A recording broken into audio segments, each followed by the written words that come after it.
Hey, it's Shane here. I'm going to try to do a quick vinyl update for you. I got a lot of records, I got a lot to show, and I got a I only have 42 minutes on here, so this is going to have to be a very abbreviated video. A lot to show you, but we'll go ahead and get through those together. Yep.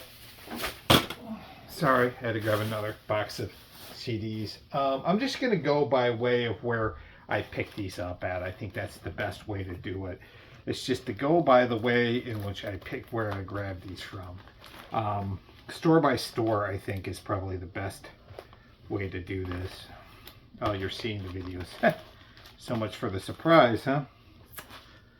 So, anyways, I'll go ahead and start now. First thing I'll show is what I picked up in Tampa. I'll show what I picked up in Lakeland first. I was at a work conference, and it fucking sucked ass. But I stopped by Jesse Carl Records and got this haul from Jesse Carl Records. Decent little record shop, very small. Some of the stuff's overpriced in my opinion, but it's decent. I mean, I met the owner one time, and I think she got pissed off because I said something about the price on her records, but that's okay, whatever. I suppose I might get moody too. One cassette from there, some CDs, and a few albums. This is Wicked Lester with the Resurrection. This was $4, and it's an EP from 1989, and it's not the Wicked Lester from Kiss. Show you the side of that. $4. 4 songs on here. I listened to half of this. It's like traditional metal. I'm a sucker for this kind of shit. I fucking love metal, and I love my traditional metal. So, yeah, it's good. I listened to the first side anyways. Rock to Ruin in the Name of Religion, and it was killer. So, no issues here. I'm going to actually try to just go through these quick. These CDs were 2 for $1. Cheap. Steve Perry, his greatest hits, plus 5 unreleased tracks. There it is right there. Steve right there in the back.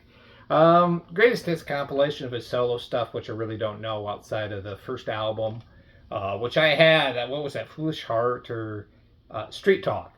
Yeah, it had Foolish Heart on it, but Oh Sherry, The Great Strung Out. I prefer his up-tempo stuff over the ballads.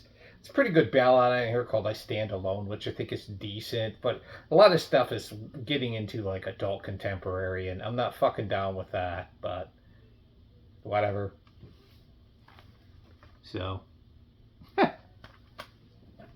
Steve Perry, Tracy Chapman, talking about a revolution. Yeah, I had this on vinyl, and I haven't been able to get it since because it's like fucking $30, some bullshit like that. And I said, fuck that, I'm not paying that much. It's a pretty good record, very folky. There's a few really good tracks on here. Fast Car, of course, I like. Across the Lines is a really good track on here. She's Got Her Ticket, another really, really good track on here. Yeah, this definitely was out of the, for when it came out, 1988 was like, hair metal was big. Alternative was starting to get real big, like Sonic Youth and the Pixies and the Butthole Surfers and all that. Lots of dance pop music out there. And for the radio, between Whitney Houston and Michael Jackson and George Michael and Expose and Taylor Dane, there was this little gem of an artist who came out with kind of a folky, very acoustic, very minimal song, Fast Car, which is a good song. And yeah, I remember I used to have this on vinyl. I had it when it came out, and I got it for like $10. And I just used to listen to Talking About a Revolution and Fast Car. Like, the whole album's pretty good. There's a few songs towards the end that are like, eh. But for the most part, this is a very solid record by Tracy, her first album. This one really surprised me. I was really surprised by this. And I'm not sure if this is a Grief album or not, but Linda had been dead for a while. And he's with Heather now, the hottie Heather. But this is Paul McCartney's Driving Rain, 2000, I think, 1 release. Um, yeah, fucking awesome record. Way better than I thought it would be. But I've been having pretty good luck with some of those later uh, Paul McCartney recordings. Like fucking Flaming Pie is awesome, and this record is really good too. It really surprised me the amount of anger and anguish that he sings with, and his voice. It's almost like his vocals are almost like jaded as a result of that. Like fractured almost vocals, and I love that. Songs like Lonely Road and Driving Rain are real intense rock and rollers on here. I haven't listened to the whole album, but what I heard, yeah, and this is really, really woolly top of the line fucking shit by Paul McCartney. So, yes, Driving Rain. There's a lot of glare with that, so I apologize. Robin Trower, 20th Century Blues, 94 release off of V12 Records. He hasn't really changed the sound at all. Oh, sorry. This glare is just so awful. So I'm going to have to just send it back here. Robin Trower has not changed his sound at all. Like, he's still the same. It's still the same shit. It's awesome. So, yeah. Robin Trower. This sounds just like the stuff he did in the late '70s, like more than yesterday, or more than once yesterday, or whatever. That album, those late '70s like funk fusion. It's like timeless stuff. Like he really didn't change his sound. I will pull in there so you can see him smiling. But yeah, there's a lot of glare there. I'm not sure why, but there is. 3 left to show you. Now this one I'd love to get on vinyl, and I've been buying his stuff lately on vinyl. I got some of his earlier 80s gems, but Sammy Hagar with I think this is self-titled. Is this self-titled, Sammy? 1987 release? It is. Yeah, right after 5150. This was made in before OU 812. And it's a pretty good album. It's a little lacks some focus in some of the songs, but I really kind of like this record by him. This has always been one of my favorite records by him. I remember having this back in the day on cassette and loving it. So not much has changed here for me. Standout tracks on here is Give to Live, which was the single, and Eagles Fly. That song is one of Sammy's best songs, period, to me. That's a great song. I also like Standing at the Old Crossroads, kind of a bluesy track on here, if I can remember right. But yeah, Sammy in high fashion here, killing it. Well, semi-killing it. Not his best record, but a few other gems. Aerosmith, bad pun, but yeah, this is a great. I remember when this came out, this was absolutely essential to my cassette collection of hard rock and heavy metal, and I love it. It's 1988 CBS Records.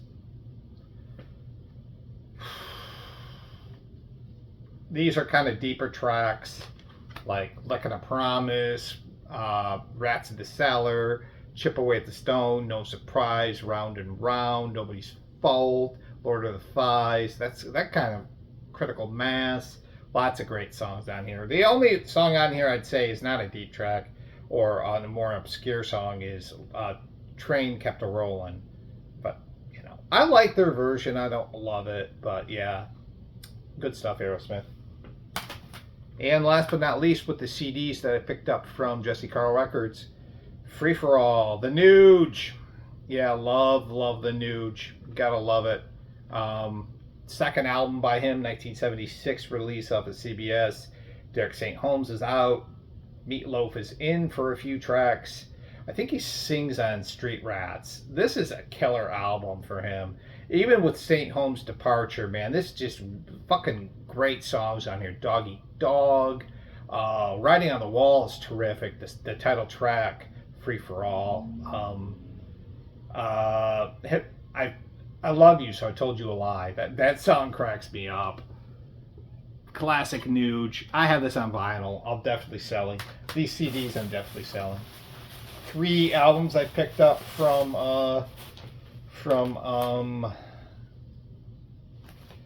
from Jesse Carl Records. They are Werewolves, self-titled album from 1978. This is a really interesting album, produced by Andrew Loog Oldham. This is a really interesting album by it's got a lot of, like, from what the critics read on this, critics are saying, oh, it's bad worship, bad company worship, bad company worship. And you know, the vocals are somewhat like Paul Rodgers, but not like that much. What's interesting is Andrew Oldham, who was the manager of the Rolling Stones, decided to manage this band of unknown miscreants, and you know, I'm not sure why. I'd love to, you know, I think he's dead now, but I would love to ask him why he, because this band only made like a few albums. There's like a southern rock thing going on in this, and it's weird, and it's hard rock from the 70s. It's got a little glam in it too. Such a strange amalgamation of ideas in this album. Like, it's really bizarre. Hear for yourself, really, but not bizarre as in like it sounds really experimental or weird, but bizarre in like adding glam and southern rock and 70s hard rock and some boogie into this. I like this. Like I said, I think they only made 2 records, the Werewolves, so I'm tickled to have that. That was $5. This next one I'm taking a total chance on. It's an EP, but it's got like 7 or 8 songs on it. It is Pagan Rites. Pagan Rites with Bloodlust and Devastation. The great Pagan Rites first EP. Great black metal. It's got a little bit of a like hardcore influences into it, a little death and roll into it, a little black and roll, but stays really atmospherically black metal. I like how bands will try to do this black and roll or death and roll stuff, and they basically are just keeping the vocals, but the sound is more like a speed metal or something like that. But this is a case where they keep the keys in, and very moody and atmospheric throughout. So it's really a kind of a nice mixture of styles, and it's really good, really good. Here's the back right there. So Pagan Rites, yeah, I'd definitely buy more by this band. But Bloodlust and Devastation, the EP, first EP, I think it's their first release. I could be wrong about that, but somebody will tell me if I am. The last thing I picked up, Jesse Carl, and I have to be very mindful of the time here because I only got about 42 minutes to shoot with. Lamb Lies on Broadway, Genesis, such a good record by Genesis, such a good record. Yeah, I don't got a lot to say about this record. I had to pick up, I guess the one thing is, this is Peter Gabriel's swan song in the band, and it's a concept album. I just like how strange, this feels like if Genesis was going to make a Pink Floyd album. That's what this feels like. It feels strangely hypnotic when you're listening to it. It's my favorite album by him next to the Genesis Live album. Those are my favorites. Don't ask me why. I can't even tell you. And it's got scratches on it, but the copy that's in the record store, my local record store, is more beat up than this. This is got like the spines, or the cover has some wear on it. Same with the back, you can see it. But the albums themselves have some light scratches, but are in great shape. So really excited to have this on vinyl. So hold on one second, guys. I'm gonna do something real quick. The record player on here.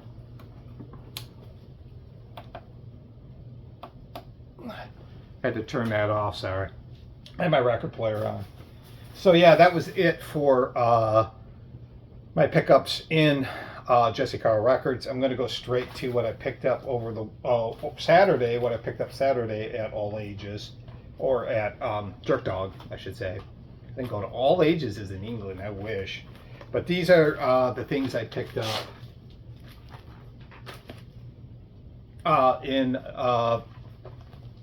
at Jerk Dog Records. I got some dollar records, but I'm not going to bore you with that stuff. So I'll show you the cassettes first, one CD, and then the records. Dwight Yoakam, guitars Cadillacs, etc., etc. His first album. This is a fucking gem of an album. I feel like this is like really, really great. It's delightful in a way and dour and sad in other ways. But it's got some great honky tonk on it, and definitely you could definitely hear the Buck Owens worship on this record for sure. It's one of the best country records of the '80s, in my opinion. The songs are just so fucking catchy. You know, it's so good. Like Honky Tonk Man, Guitars and Cadillacs, his version of Ring of Fire. There's Dwight right there. Miner's Prayer is awesome. What's that song he does with Maria McKee? Bury Me. The great slow song South of Cincinnati. I love that song. One of my favorite songs by him. But 1986 this came out. It's a fucking good country record. It really is just a solid country record. A little poppy in parts, but really having that traditional country sound. Definitely you could hear the Bakersfield sound in this for sure that he was obsessed with Buck Owens. And can you blame him though? Buck Owens is so badass. Tin Machine 2. Now here's the thing. I think I just got Tin Machine either on CD or cassette. I think I showed it in another thing. It's raining out there if you hear that. It's rain. This is the 93 release by this band. David Bowie led. Reeves Gabrels on guitar. The Hunt Brothers. I can't remember their names. Hunt Sales is one of them, and Tony maybe. And they're both sons of Soupy Sales, the comedian. Really, really good kind of alternative rock. Like this is David Bowie's like alternative rock band. It's fucking wonderful. Really, really, really good stuff on here. So, yeah, the only songs I really know on this album are Baby Universal and You Belong in Rock and Roll. And I like both of those tracks. I've had this, but I haven't listened to this in years. And those are like the tracks I still remember from this. I'd say a step down from Tin Machine, the first album, but still solid. Still doing the same kind of shit, kind of college rock. David Bowie doing college rock, like really. And I picked up this cassette, and I'm thinking maybe this isn't one I should have gotten, but I picked it up anyways. It was definitely a splurge buy. War, The Dark New Ages. I spent way too much money on this one. This one was $11. My rule of thumb is never to spend more than $4 or $5 on a cassette. But I was talking to my brother Sean about it, and he said, start buying cassettes and get rid of vinyl. And I'm like, yep, that's what I'm going to do, because vinyl is just too expensive and it takes up too much space. So I'm going to start buying cassettes instead. Very, very happy to have this with me. This is post Dave Brockie's death. I don't know what to expect on this. I think this band got better melodically, and the songs have a more of a sort of focused arrangement to them. Like they're really more song focused than they ever were, instead of gag focused. Or I mean, I felt like they were focused, especially on like America Must Be Destroyed. I felt like there were some great songs on that, but like with Gore, it's like you just never know with this band, and so yeah, I'm excited to hear this. The Dark New Ages. This came out in 2022, so there's Gore for you.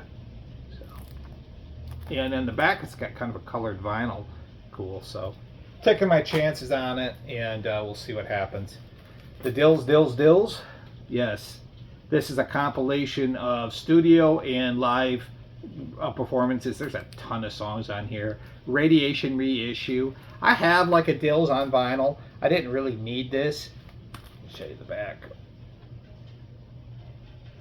But great California band. I think they were from San Diego and moved to San Francisco. But they're always thrown in with like the LA punk bands of the time. But they weren't, I don't think, and they might have played in LA a lot. I don't know. But they're not really like an LA located band that I know of. Yeah, led by Tony and Chip Kidman. And they always were getting revolving drummers, kind of, because they couldn't have anybody stay in the band longer than those two guys who argued and fought a lot. Political punk, class, society punk, like, you're middle class, you're staying middle class, that kind of thing. They actually have a song on here called Class War. Really punchy punk. Some of it almost being pop punk, especially the song "Mr. Big." It's a great pop punk song, but um, it's still like classic '70s punk. Really good stuff. The Dills, and that's Dills. That's really cool to have. Like I said, happy as hell to have it. Love the Dills. A few 45s I picked up. I had like a bunch of dollar records, but I won't bore you with them. This is a band from the Tampa area that's been around for a long time, and this was a sort of comeback release in 2019, at least the EP was. Slap a Reality. Long-term melodic hardcore band, like from the Tampa, St. Pete area. The singles are Gaslight and Never Far. This, like I said, I think this band was supposed to be a derivative of Failure Face with Rob from Planet Retro Records, great record store in St. Pete. He plays drums, I believe, in the band. Yeah, Rob Sexton plays drums. But yeah, good stuff. I'll show you real quick the vinyl.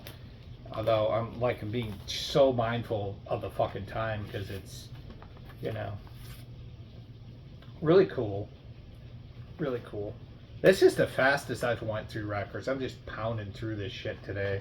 I don't have a lot of time left. I want to spend some time on the stuff I got in Tampa, so I'm going to have to just go through this fast.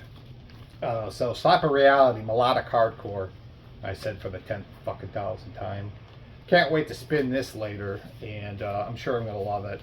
I've heard of the band's name. I haven't heard their stuff. Can't wait to hear it. Failure Face. No, this band. This is Pizza Junction.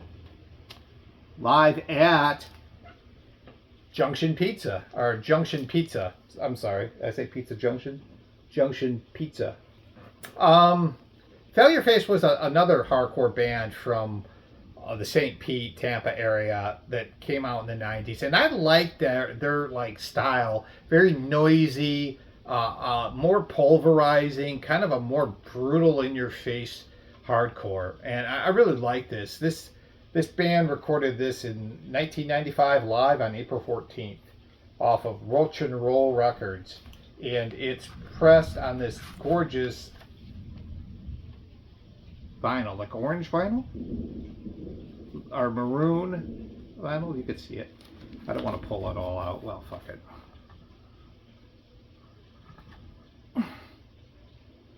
Look at the back one more time. Look at this guy. He kind of looks like me sometimes.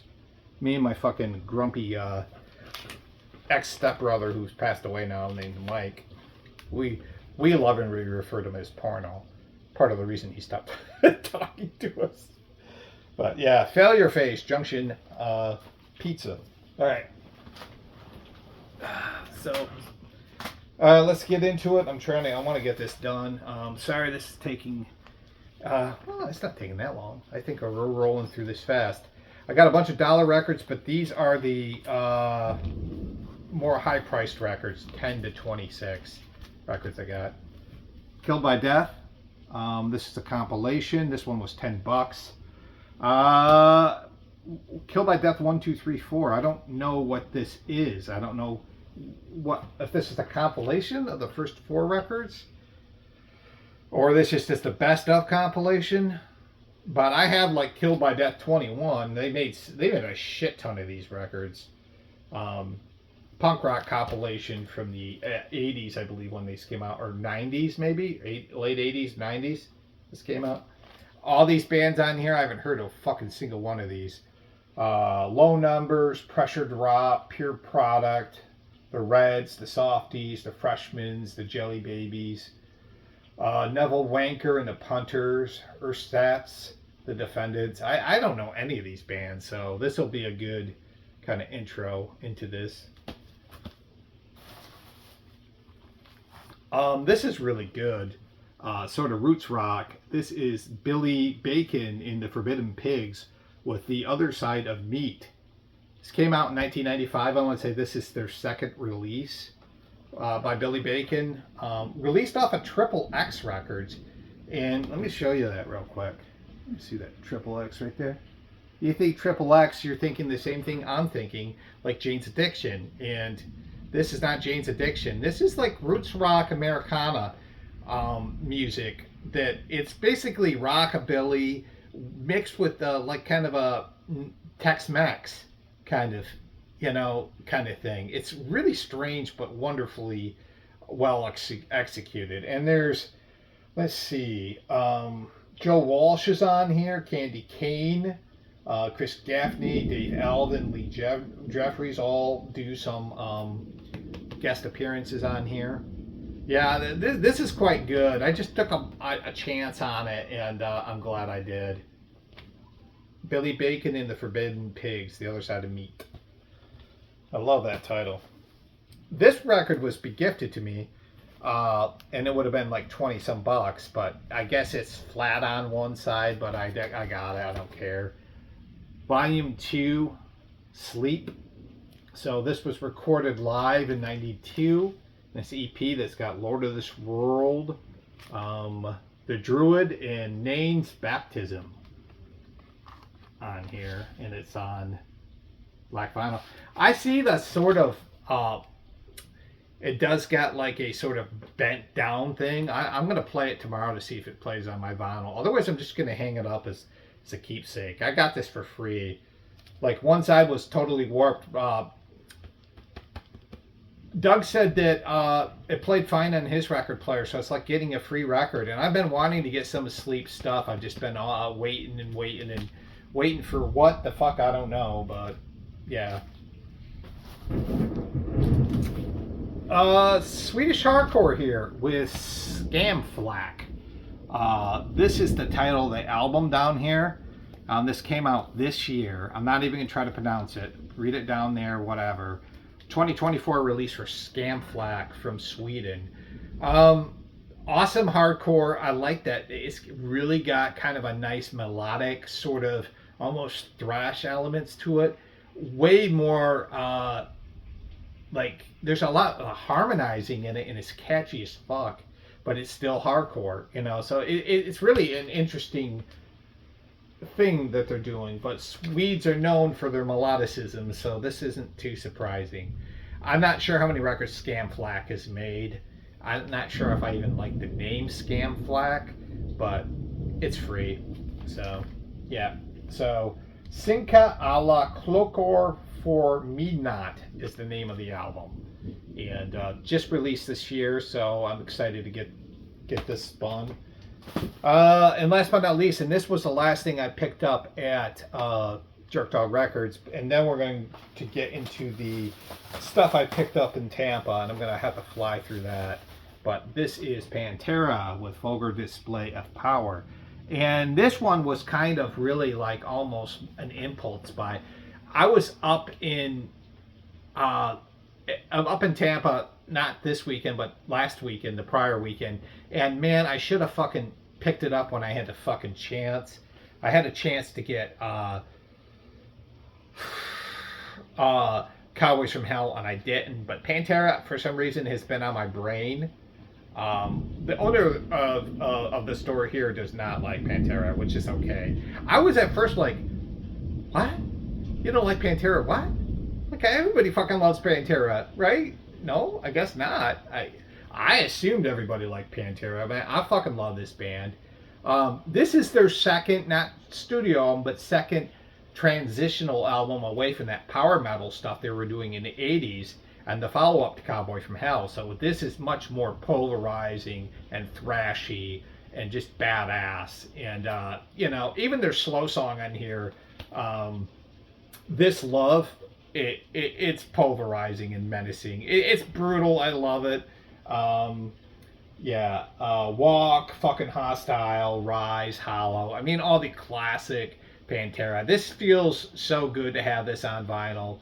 I just need to pick up Cowboys from Hell, and I'll be set with that. I'm actually thinking about getting Far Beyond Driven too, which I'm not like a huge fan of that album, but I might just pick up all the Panteras that I want.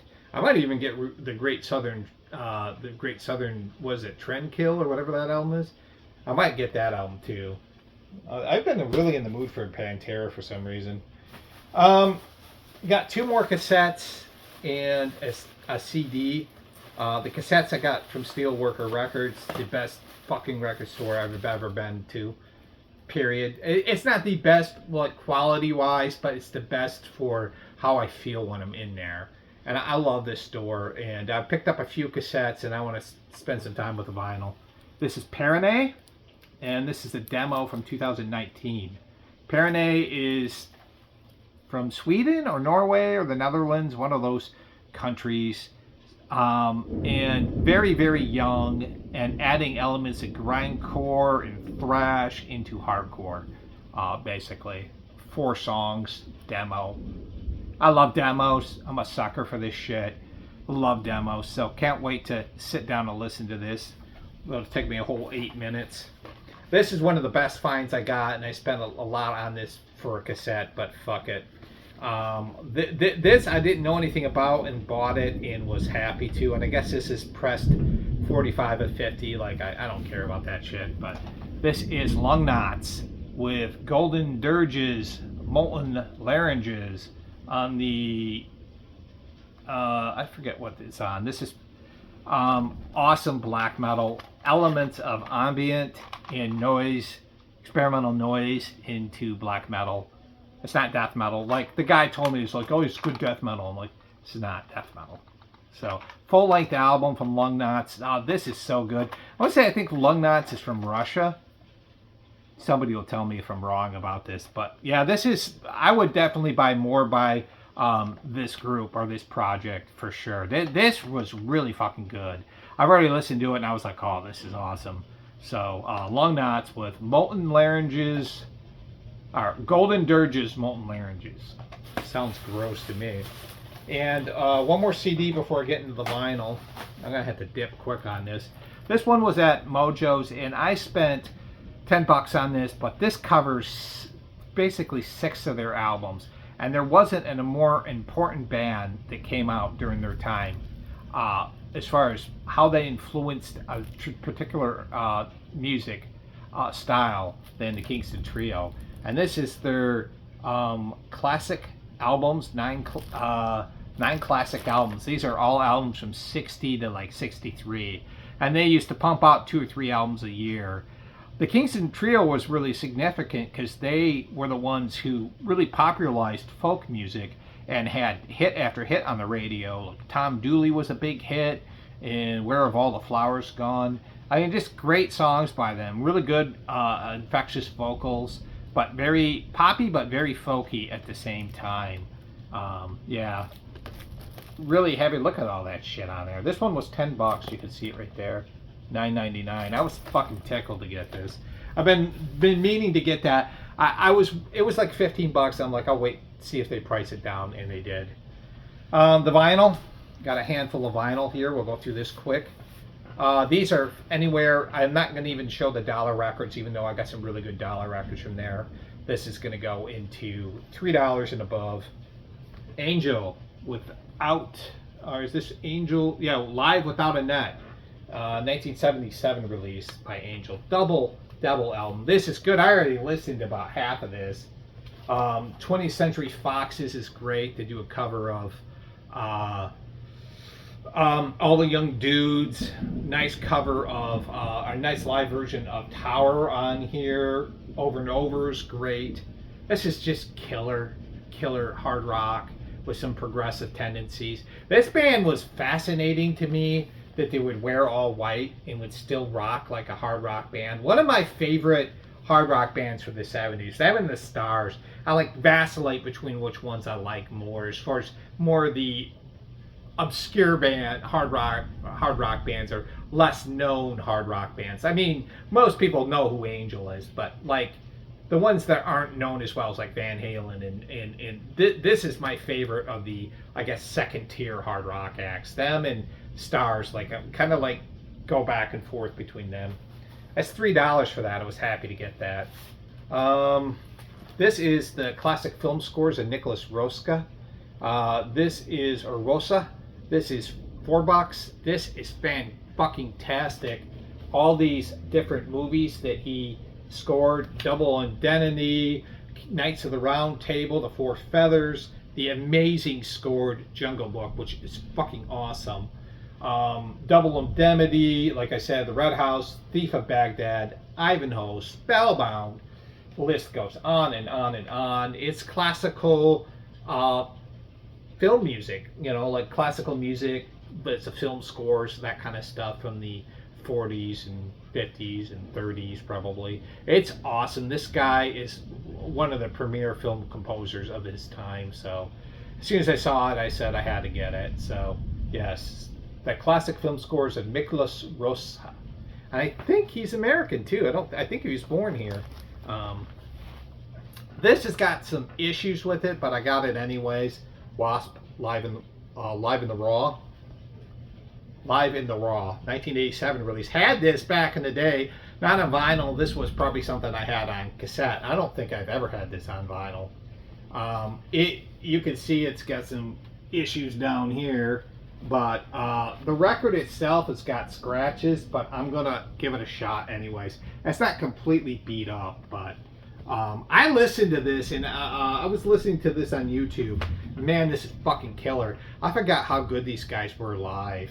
Especially harder and faster and Scream Until You Like It and fucking The Manimal, and of course all their, you know, like Love Machine and Wild Child, all those songs, Sleeping in the Fire, all those songs are on that. But I'm on the hunt now to get all the Wasp I can find. I love this fucking band. I love them. All right, this is kind of like, this band I'm going to speak about really quickly. I mean, I really got like 5 minutes left of video, so I got to crank on this. But this is Flowers of Evil. And this band is self-titled off the Deranged label. But this band is what the Strokes should have been. The Strokes, I like the band. Both are New York bands. But this band has fucking attitude. It's punk. It's got kind of an old... It's post-punk meets punk. It's got an edge to it. It's almost like that Warsaw stuff, but even heavier. That's what it kind of reminds me of. If you like Joy Division. Joy Division, before they were Joy Division, they were Warsaw, which was just straight up punk. And that's what this kind of reminds me of, but it's got kind of a modern sound to it, to an indie sound to it a little bit. Really fucking good. The guitar work in this is excellent. The guy almost shouts. It's just done 45. Really, really good punk, for sure. But yeah, this is what the Strokes should have been, and that's just my opinion. I think part of the problem I had with the Strokes is, like, the music's good, the attitude is there. He's got, like, that band's got attitude to spare, but the music's kind of like someday, which is like, I like the song, but there's no, like, that is like more in your face, New York, you know. This one I took a chance on and I won big. This is Cairo Python with Toy Town. Cairo Python, I think, is a one-man band from, or one-man act from, I want to say Olympia or Portland. I think Olympia, Washington. Washington or Oregon, one of the states. I forget where he's from. But this is awesome, electronic, very... it kind of has flushes of like Gary Newman and kind of flushes of like Tangerine Dream, a little bit industrial, a little bit of Skinny Puppy in here too. That was one of the things I thought I had heard, and it's in here. And the songs are great. Matthew Churchill starts off with almost like a flute and then goes into some really cool synths. It's all like experimental synth stuff. And he had a ton of Chiropythian stuff there. And I'm going to pick it all up. I'm on board with this project 100%. So, this one I just picked up as a teaser, but I liked it. Freddie Froggs, his first and only album. And yeah, I mean, that cover, yeah, you got me with that cover. This is rockabilly, rock and roll with a little bit of new wave. It's weird. It's very strange. It's off the label Off the Wall Records, so you know what you're getting yourself into. Yeah, strange, offbeat rockabilly stuff from the 80s. I think Brian Seitzer was a big fan of this guy. But yeah, just weird stuff. Songs like, what's that? Do the Bop. It's so weird, but like Living in the Dark is a good song on here. Yeah, I haven't heard his version of Pledging My Love. I'm going to have to listen to that later. But he also does a cover of I Ain't Got No Home, the old Clarence Frogman Henry cover. This album I actually picked up. We're going to be able to get this fucking shit done. This album I picked up from Mojo's, and I saw it was $10. They had a copy for $20, but I got the $10 version. Midnight Oil, Diesel and Dust. I fucking love this album. I like this band a lot. This is, of course, my favorite album by them. It's the one I spent the most time with. I'm the most intimate with. So, late 80s, of course, great songs on here. Rakurawa, whatever that song is, you know what I'm talking about. Put Down That Weapon, The Dead Heart. This album is killer. Of course, Beds Are Burning. Great college rock from the late 80s, very protesty, as you would expect it. I love this record. I fucking love this record. I'm so happy to finally get it on vinyl. I got that, and I finally got Starfish by Church in them. I feel like I'm getting my late 80s on. This is Achilles with Melonlow. I think this came out in 2021. Ambient black metal, very weird sounding. Very weird, very evil. Achilles. I think this is the first full-length album by this project. I know Canyon Bickle, who has his own channel, I think was showing this video not too long ago. I like it. It's very, it's got the ambient electronic stuff in with some really harsh, evil black metal. So, yeah. And last but not least, and I only got about 30 seconds left, so I gotta wrap this up. To Megatherion, Celtic Frost. Finally got this in the collection. The second album. A lot more like symphonic stuff in this one, kind of playing around with the avant-garde. So, and I'm really running out of time. So, second album, Usuper is a great track. But that's it. I mean, literally, I gotta go because the video's gonna end. Bye.